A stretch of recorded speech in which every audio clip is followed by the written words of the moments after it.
Assalamu alaikum and peace be with you. Welcome to Muslim Network TV. You can always watch us on Galaxy 19 satellite, Amazon Fire TV, and on our own website, muslimnetwork.tv. We're also available on Roku, YouTube, and Facebook, and pretty soon we'll be there on Apple TV as well. It's just amazing that whole country is standing up for Black Lives Matter. And now different people, even some corporation are getting into action. But then there are other people who are not quite happy about it. There was a CNN story this morning that a known white supremacist created a fake account on Twitter and he started putting out violent messages. Only that Twitter found out about it. Before that, President's son has shared it with his millions of followers. The look at what extremists and something called Intefa. I don't know what is that.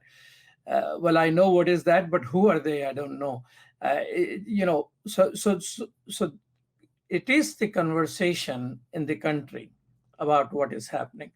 To discuss that with us is Aisha K. Mustafa.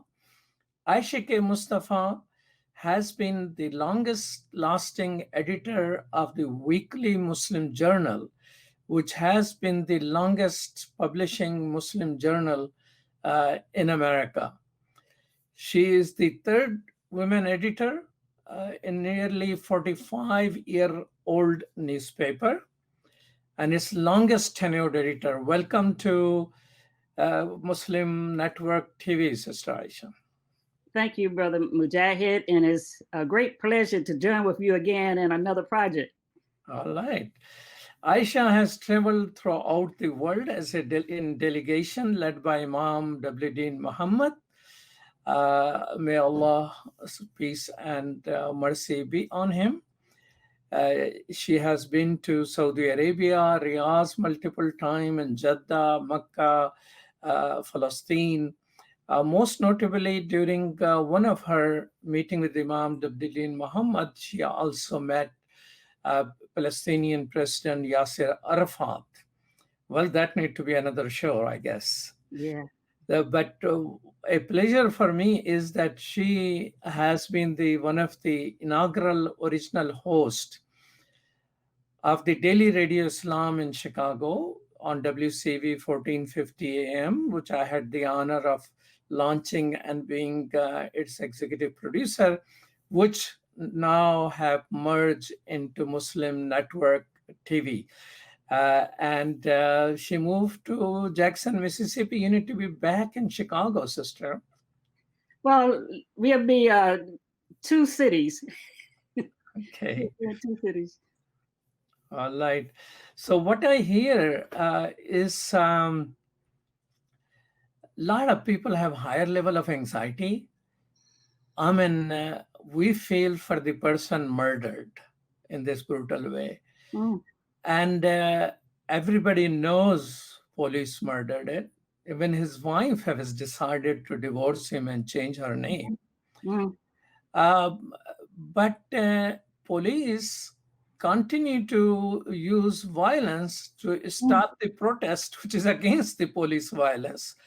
So this irony, do you think this irony going to help people in some way? Well, but for the camera, this would have gone on as another African American who rose up against the police and was justifiably killed in the line of police duty. But when it's caught on camera and it's so starkly evident that this man was murdered in broad daylight, it has impacted people in more of a different way, even more so than Eric Garner, who also said, "I can't breathe," while he was tussled to the ground by a host of policemen. There have been other murders, even there in Chicago, when you had the McDonald case. The young boy who was walking down the street just Yes, carrying a knife, shot 15 times. 16, shot 16 and then the officers went to all the businesses in that area and confiscated all of the surveillance cameras. The city paid off that family, paid that family restitution for that murder. And it was 2 years later that a journalist filed a Freedom of Information Act to get those records from the police department and showed evidence that this young man was murdered by homicide by a out of control police officer, and his fellow officers covered up for him. In this case, it was self-evident because the camera was there, and this will make a difference. It has made a difference worldwide. We've seen protests in London, we've seen protests in South Africa, we've seen protests in Berlin, and people say enough is enough. And Imam Mujahid, it is amazing that our African American brother who was murdered was saying, I can't breathe. And we're in the middle of a pandemic where African Americans all over the country are saying, I can't breathe because of the disproportionate impact of the coronavirus within the African American community. So a lot of issues have been raised that can't be, again, swept under the rug, can't be just dismissed. And I don't think the good-hearted, conscious people of all races, all nationalities are going to let that happen this time. So in Chicago, the death rate of African American is double of their population in the coronavirus. Yes. In the essential services, poorest of the labor are post office, mail person, and all that. None of them have any protective equipment. I see every day they have nothing to protect themselves. At the top of it, the 40 million plus people who have become unemployed, a large number of them were poorer job, not the ITs, not the big shots, but the smaller number of people, poor people. And at the top of it, we have repeated police violence in different cities. So people are protesting. I mean, I was part of the protest when we counted one shot, two shot, all the way up to 16 shots. And our mayor, who is African American, she promised a whole lot of things, and none of those things are happening. Then on Saturday, I was part of the march. It was extremely peaceful march. I mean, there were 20,000 people and in cars and with social distancing. I mean, I was protecting myself as well. And it was extremely peaceful. But instead of focusing in the peacefulness, later on at the end of the day or somewhere, some people started using violence and attack. Now, there are different theories about that violence. But what are the lessons today's protesters need to learn from the history of protest? I mean, you have been a journalist for long, and you being African American and being a Muslim, the whole knowledge base right there with you, Sister Aisha Mustafa. What are the lessons today's protesters? Because I'm going out tomorrow again. I'm going to be part of the march. So what are the lessons for today's protesters about this inhumanity towards other human beings, which we notice? Brother Mujahid, unfortunately, this is not our first time being in this situation, in this predicament, where we have to have nationwide protests. I think the first thing is to know who you are joining. It is very important to have organized protests. It is very important to have a structure. It is important to have an agenda, to have a roadmap of where you're starting and where you intend to end. And therefore, scrutinize those people who come into your ranks or come into your camp according to your agenda. And everybody knows what that is. Now, in the news, one of the violent protesters that went to Minneapolis has been arrested because he posted on Facebook that he was going there with the intent to create violence, and he was encouraging other people to come with him.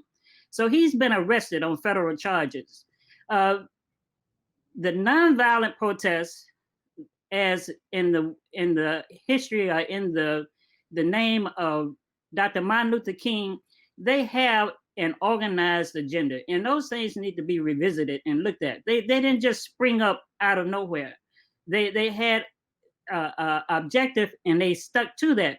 And Dr. King's motivation of nonviolence was very important. Now I know a lot of young people even have said to me, "I'm not for nonviolence anymore. You hit me, I'm going to hit you back." We tried that already. But if they look at history and they look at what's happening now, you have to have a specific agenda and a track record in order for you to make progress. We're not just out to fight the police and to die on the streets. There is a outcome to this that is perceived and you want to achieve. I'd like to share with you the first protest I participated in Chicago was in Delhi, Delhi Plaza in the city of downtown Chicago. And it was in 1981 or 1982 when different properties belonging to Elijah Muhammad was being taken over by the government, and it was being organized by African American Muslims. So that was my first ever protest in Chicago. Okay, yes, we remember that quite well. Yeah. Muhammad told us that was when he was transitioning from the Nation of Islam, and those properties really became an attack on the Nation of Islam's strength. And so they were being contested in court. The people who brought lawsuits against the community for those properties were saying they were personal properties of theirs and not the organizations or the communities. It's like a minister's family coming in and saying, "This church property is mine. You worshipers sitting out there, that's well and good. You gave your donations and you helped buy it, but it was in the name of my Reverend Father. So therefore, it's my personal property to be an heir to inherit." And that's what came against the Imam Muhammad when he was transitioning out of the Nation of Islam. And it was really a tactic to weaken the Nation of Islam, because some of the laws that were used against the community were not even on the books in inheritance laws until 1975, after the death of Elijah Muhammad. So, yes, and we have a long-standing history of protests and organizing. And again, we find ourselves here today, but I think we're making progress. Dr. King would say,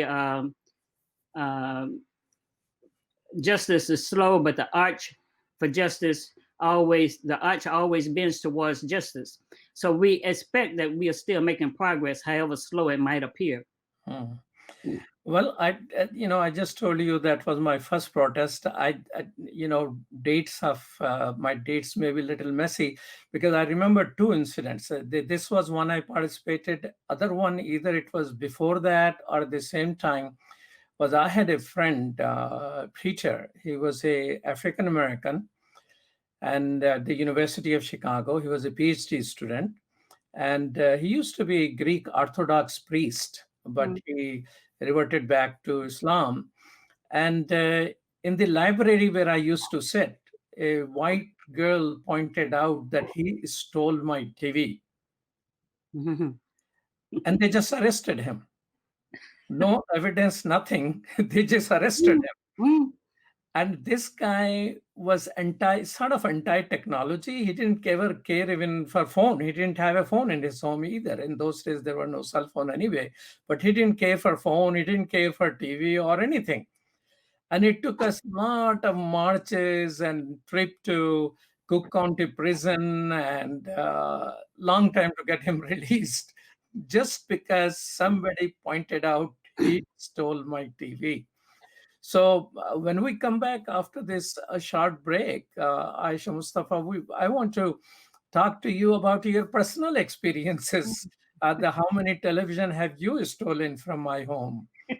Well, as you go into break, keep in mind the young white girl that was in Central Park. who called the police on the African American who was a bird watcher recently. And she began to get hysterical, saying that this black man, this African American man, is threatening her Yeah, because he I mean, she told him that I'm gonna tell this to 911, yeah, 911. 911. So we saw it played out again right in front of our eyes. So Yeah, and things are for the changing. threat, during the threat, and then at the end, she become really hysterical, trying to She's call. an actress. She's a good actress. That was something. Yeah. You're watching Mujahid Talk at Muslim Network TV, and this is Malik Mujahid, and I'm talking with Aisha Mustafa. Aisha K. Mustafa used to be host of Radio Islam, but she has been keeping up the flag of the only Muslim weekly, longest lasting Muslim weekly, Muslim journal alive. We'll be right back after these messages.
Welcome back to Muslim Network TV. This is Malik Mujahid, and you're watching Mujahid Talks. We're always there on Galaxy 19 satellite, Amazon Fire TV, as well as Roku TV, and on our website, Muslim Network TV, and of course on YouTube and Facebook Media. I'm talking with Aisha Mustafa. Aisha Mustafa is editor of Muslim Journal Weekly, and she has been the longest serving editor of that since January 1989.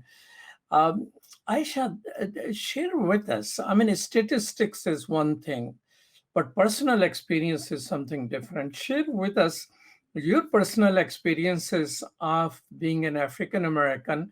And sometime my friend tell me being African American is one, being a woman is the second one, and being a Muslim woman is the third one. So Yeah. share some of your personal experiences with us. Brother Mujahid, but I have to go back in a little bit of history lesson, even before my time, Yes, because the African American experience goes back to the days of slavery, of course. and that's a era and a period in and of itself.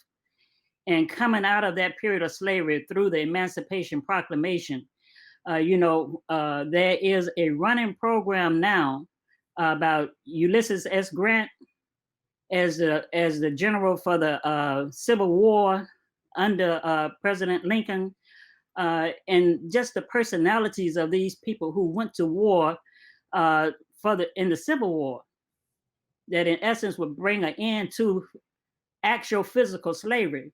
First, the U.S. banned slavery trade. They banned the ships. It was unlawful to transport slaves. Then it took a while for them to actually make it unlawful to have slaves. And it took a civil war for that to be implemented. And even then, after the war was over, some parts of the country, it took 2 years for the Africans who were enslaved to learn that they had been freed. So that's where the Juneteenth comes in, right?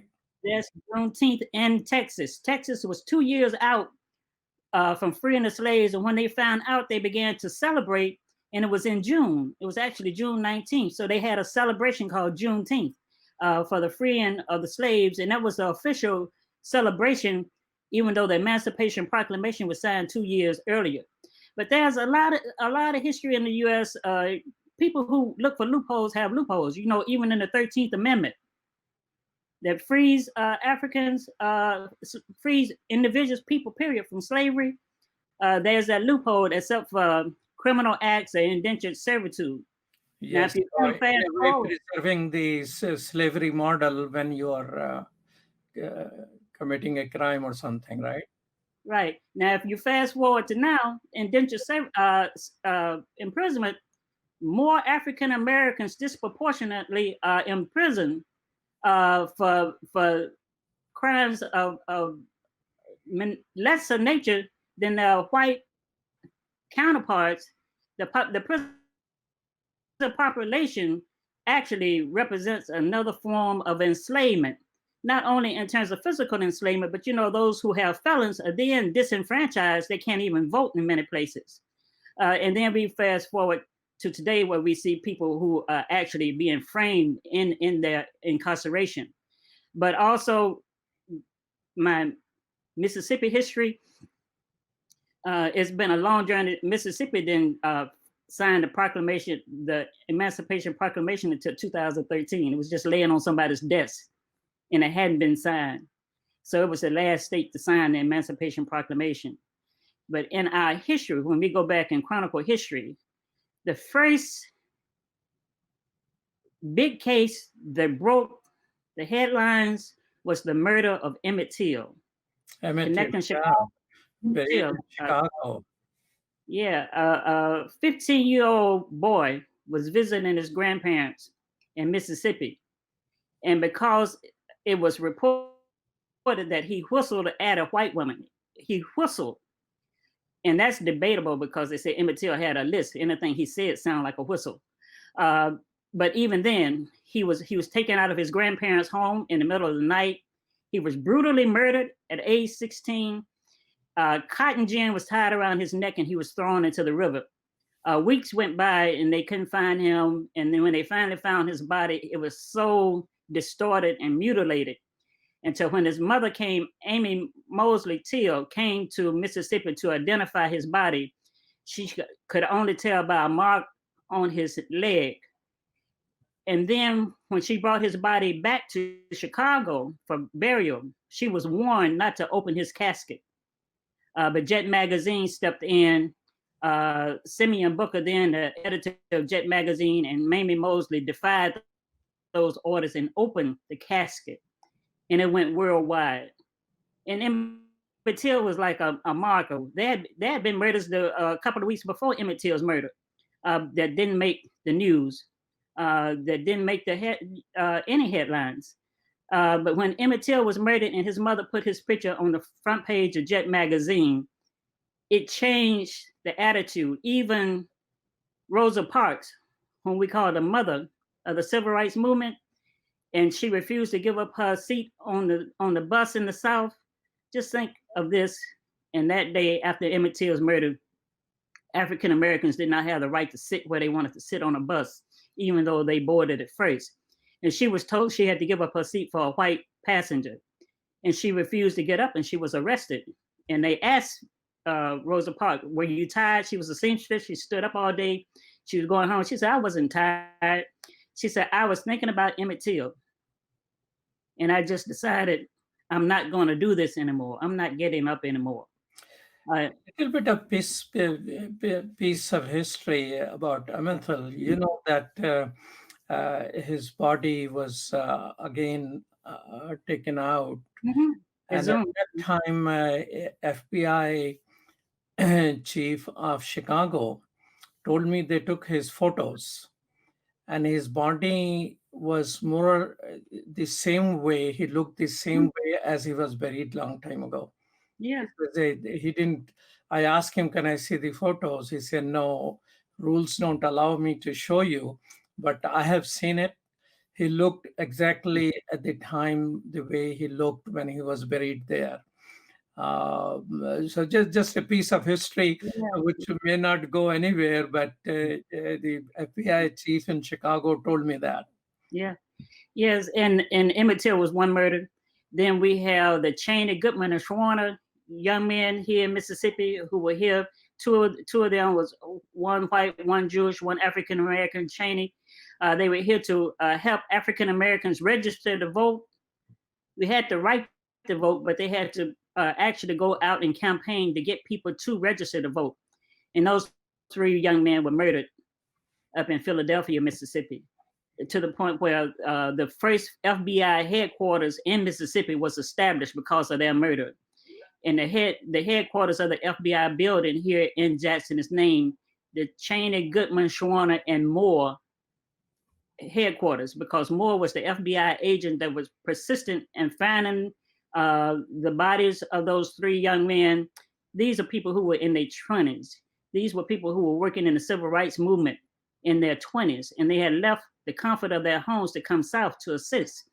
So there is a long history of progress and a long history of bloodshed. And that's why we say the price that has been paid for any advances that we made has been too much for us not to continue going forward, even to this point where we are today.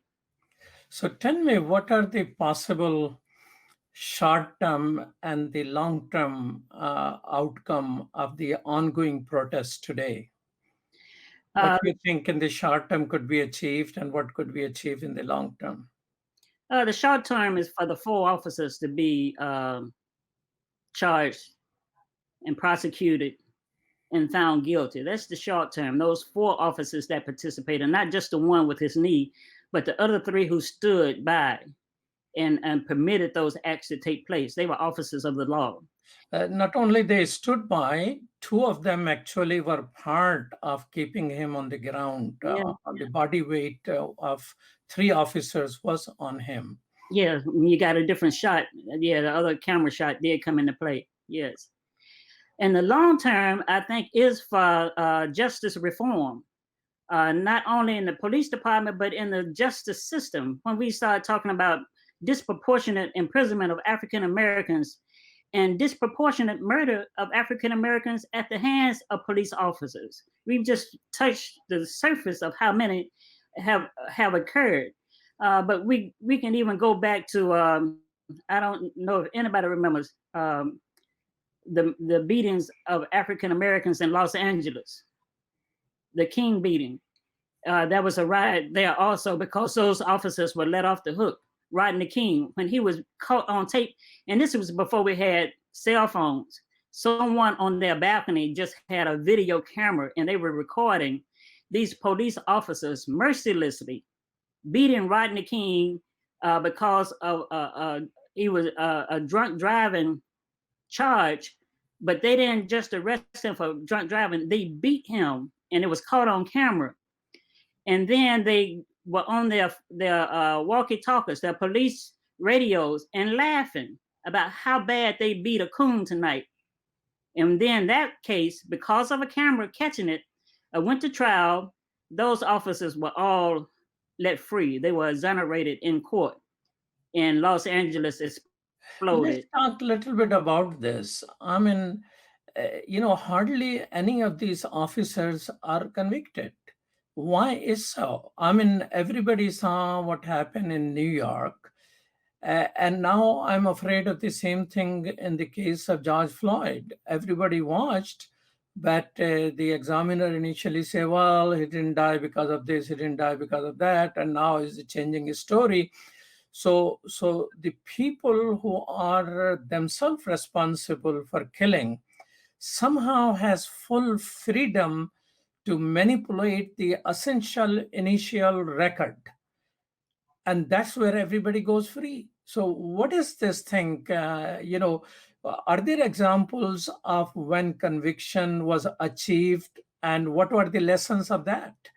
Because this is another issue. I mean, when you have video camera, you're caught, you still go get free. Like Rodney King is the case, the same. Yeah. Rodney King finally got, they received restitution from the city because of wrongful behavior, but the officers were let free. It requires reform in the law enforcement criminal justice system.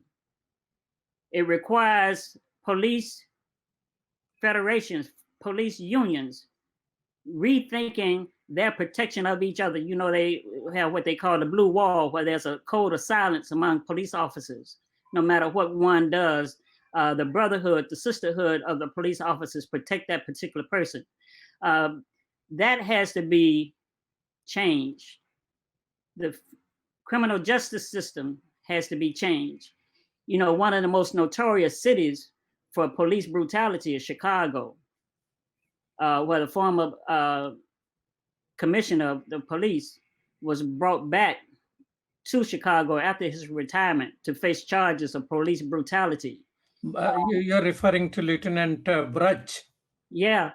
And then the thing was, they had the evidence, but they said the statute of limitation had passed, so they couldn't try him anymore because of the statute of limitation. But when those former inmates began to describe the abuse and the torture that they received under him, there shouldn't have been any statute of limitation allowed to him. We know now in murder, there is no statute of limitation. That's why they assume the body immaterial, because even 50 years later, murder is still tribal. You know, there's no statute of limitation. But just like they lifted the statute of limitation on rape, they should also lift it on some of these other crimes, especially when it comes to torture in the custody of police officers. There should be no statute of limitation. So Burt was tried and convicted. I think now he died in prison. But can these reform be a part of a federal package, or you need to fight state by state? Because then you have the red state and the blue state and all that nonsense comes into play. Well, we have federal laws and federal offices that can do reform. You have state by state as well, but if the federal government weighs in, they can also bring federal charges, even where they have been state charges. Also, they can revisit a case and see if there have been any federal guidelines that have been violated. And we've seen that in different cases, even with Trayvon Martin. It was revisited when he was the murder of Trayvon Martin was not convicted, but it was revisited on a federal level to see if his civil rights had been violated. And that's why we also try to include hate crimes, because hate crimes is a federal statute that can also have a federal sentence to. So, but it has to be done on both levels, the federal and the state. And unfortunately, this actually, when I look at the federal government of today, the administration under Donald Trump, honestly, this is the whitest administration I have seen in recent years. Even going back to first President Bush, Bush had African Americans and others within his administration, his upper tier administration. The second Bush had African Americans in his administration. Clinton had African Americans in his administration. Of course, Obama had African Americans in his administration. But here with Donald Trump, it is the whitest, most polarized, right-wing administration that I can recall in my adult years. So one of the things, Aisha, I'd like to learn from you, when Black Lives Movement began, and people are wondering who are these leaders. And now there is a huge grassroots movement. I mean, it is not clear who is the leader and who is guiding. So who do you think this movement is leaderless? Do you think this movement is just a grassroots reaction which will go away pretty soon, and all these energies will not be channeled into a long-term change? So how you define the leadership of this movement? Well, that's in transition also, but I give kudos to Black Lives Matter. When they first started out, it was a little vague in terms of who was in charge and what the purposes were. But as the few years has passed since its origination, their legitimacy is being played out, and their role in the movement itself is there. Of course, there are more than one movement. There are more than one avenue.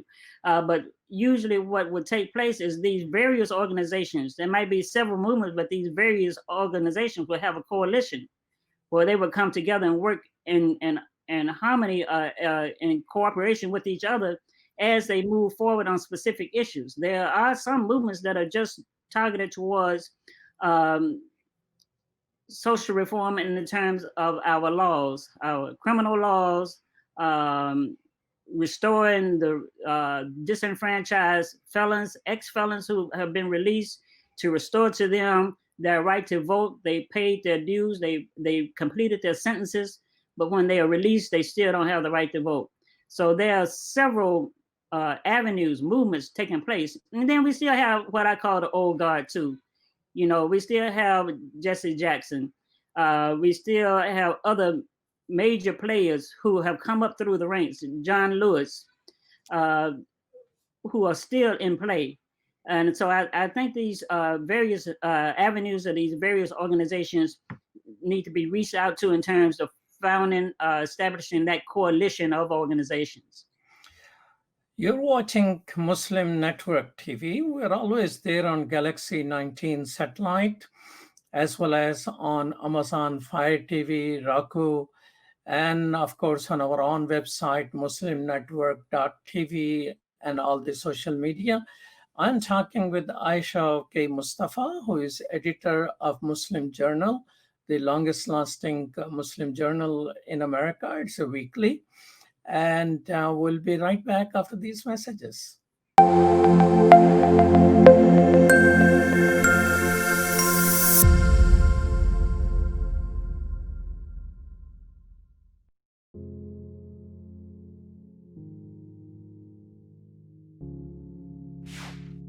We are Justice for All. Headquartered in the heart of downtown Chicago, Justice for All is a global humanitarian initiative dedicated to raising awareness for human rights concerns impacting vulnerable minority groups. We promote policies that protect religious freedom, address the root causes of mass displacement, and recognize the plight of refugees and forced migrants. Our diverse team of staff and volunteers, led by Imam Malik Mujahid, work tirelessly to help Justice for All achieve their goals. Past campaigns covered a wide range of humanitarian concerns. Through Bosnia Task Force, imams and leaders of Chicago's Muslim community worked to ensure Bosnia became a top national issue. This led to life-saving American policies in Bosnia. A key accomplishment was helping to get rape declared a war crime. Initiatives also included Kosovo Task Force, Central African Republic Task Force, and Flint Coalition, which brought awareness to the water crisis affecting the people of Flint, Michigan. Highlights of our work include supporting Black Lives Matter,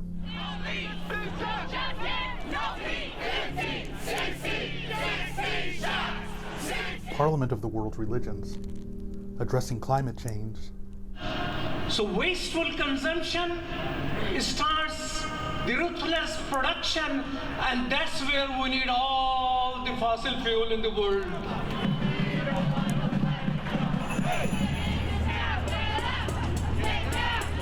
And prominent media exposure. This is Imam Malik Mujahid, President of Justice for All. And I'm the Director of Outreach for Justice for All. And that's why we need to go back to what worked. Today we're demanding an apology from the CEO of Costco. The Chinese crackdown on Uyghurs and other Turkic people has only gotten worse. Current programs such as Burma Task Force advocate for the rights of Rohingya refugees in Bangladesh, internally displaced populations, and all those denied freedom of movement and at risk of starvation. Through this, we mobilized thousands of calls to elected representatives. This paved the way for the U.S. to increase funding for Rohingya refugees from $30 million to $210 million. Two of our documentaries were featured on international news outlets. The Rohingya People, a slow-burning genocide, on BBC World News, and Rohingya Refugees Tell of Massacre was featured on CNN. We've organized rallies, UN mission visits, expanded presentations on campuses, promoted research and report writing, outreach to think tanks, media, and other influencers. Faith Coalition educates about the Rohingya genocide and crimes against humanity faced by ethnic groups in Burma. We've traveled to refugee camps, convened a meeting of Karen, Kachin, and Rohingya leaders, both to encourage cooperation and to guide them in congressional outreach. We organized Rohingya Advocacy Day. This led to over 100 participants visiting the offices of 60 U.S. senators and congressional representatives. Free Kashmir advocates for the people of Kashmir. Long-term goals include the call for self-determination, the end of the Indian military's occupation of the territory, and raising awareness of Kashmiri issues among the American people. After the August 5th reinvasion of Kashmir, we organized national protests in front of various Indian government buildings, partnered with Stand with Kashmir, and launched a petition condemning the Gates Foundation's decision to present Prime Minister Modi a humanitarian award. Save Uyghur informs Muslims and neighbors of other faiths about the ongoing cultural genocide of Uyghur Muslims and mobilizes public support. Our projects include boycotting Chinese products with our Fast from China campaign, pushing Bill S-178 in the Senate, and organizing a nationwide protest of Costco.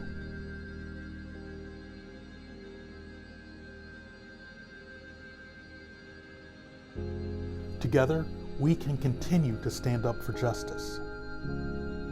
Justice for all.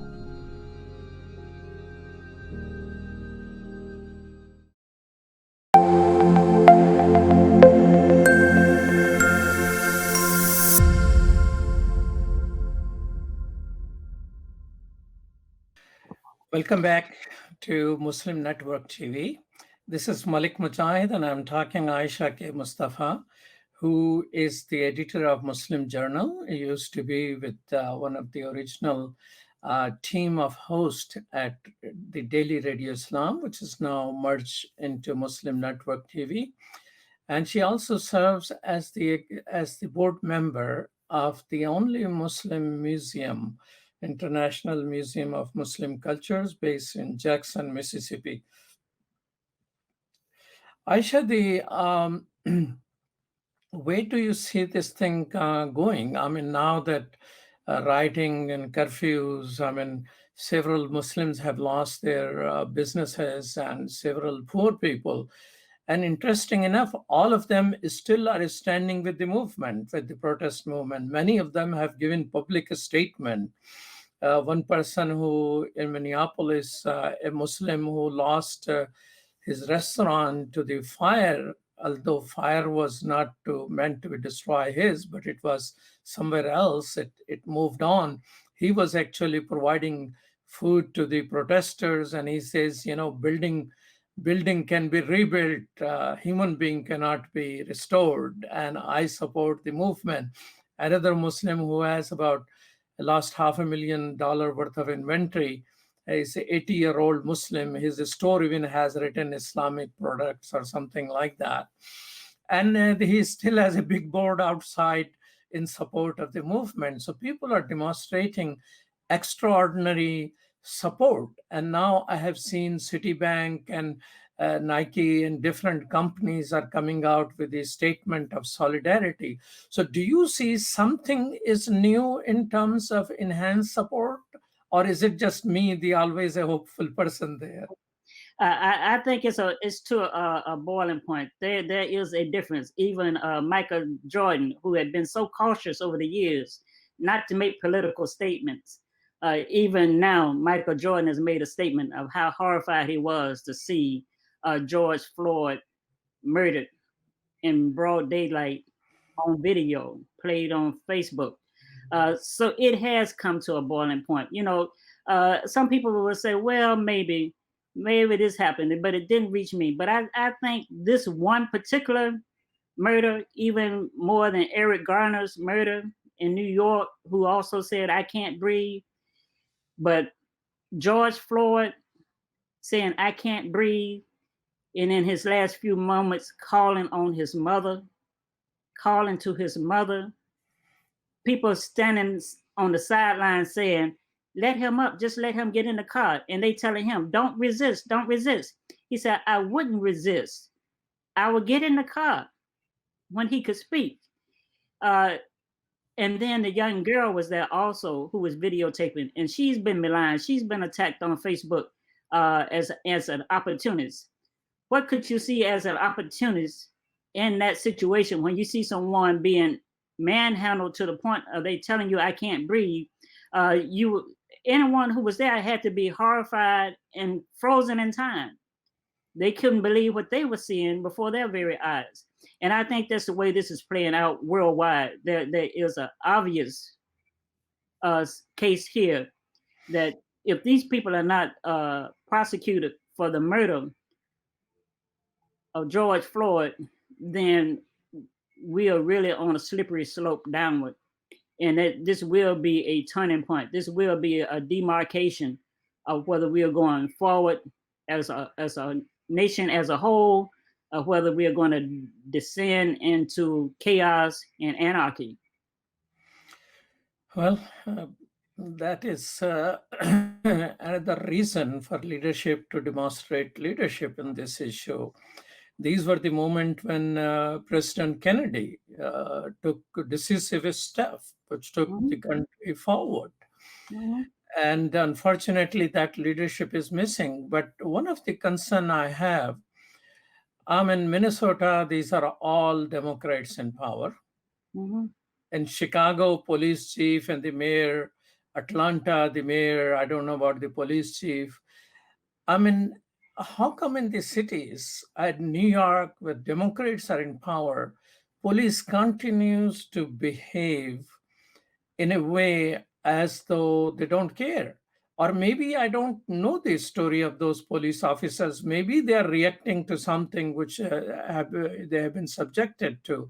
But how come, the Democrats who are in control, who are in power, are not demonstrating the type of leadership which can take things forward? Of course, I have found police officers somewhere in Michigan, I don't know where, a police officer came, a sheriff dressed in all that militarized suit with his police army. And he said, what do you want? People told him, just march with us. So he dropped everything, he marched, and everything was fine. People in some cities, some officers, not all officers, some officers have taken a knee. And it developed a relationship, empathizing. So how come the democratic leadership of these cities and these states is unable to empathize with people, what I'm feeling?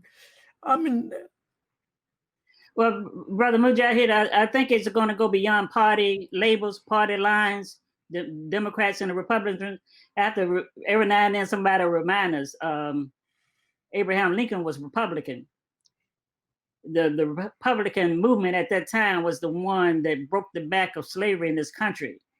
And here in Mississippi, where we have the great leadership of a lady called Fannie Lou Hamer. Fannie Lou Hamer started the new Democratic Party in Mississippi because the old Democratic Party would not seat African Americans. And she made her way to the Democratic Convention in Washington, D.C. at the time, and got on the platform and was able to make a pronounced speech. This was a lady who grew up as a sharecropper, but her innate ability to deliver a profound speech on behalf of African Americans here in the South resonated throughout the country. And her favorite saying was, I'm sick and tired of being sick and tired. And that was Fannie Lou Hamer.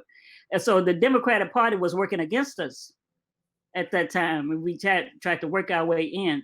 So it goes beyond political labels. We have to look at the content of people's hearts. And again, we have to find like minds and like hearts to work together to break the back of this backward slide that we see happening now with this new administration in place. But, we also recognize that people fear change. Even the majority, even the white majority fears what we call the browning of America. And they feel that they are losing their status as the majority of the status quo, while everyone else is trying to gain their rights and gain their equality. So we see the two efforts playing side by side.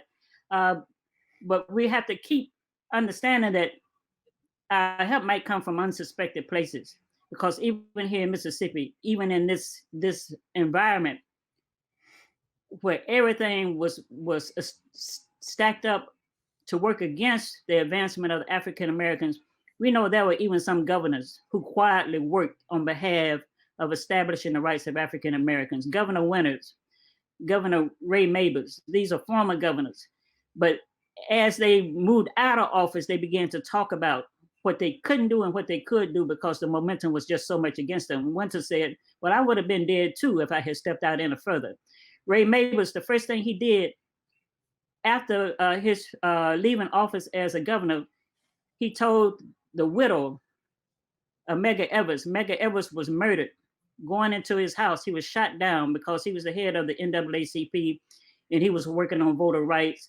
He was murdered in his driveway. He was shot down with his wife and his children inside the house. When Ray Mabus left governorship, he was assigned as the Secretary of the Navy.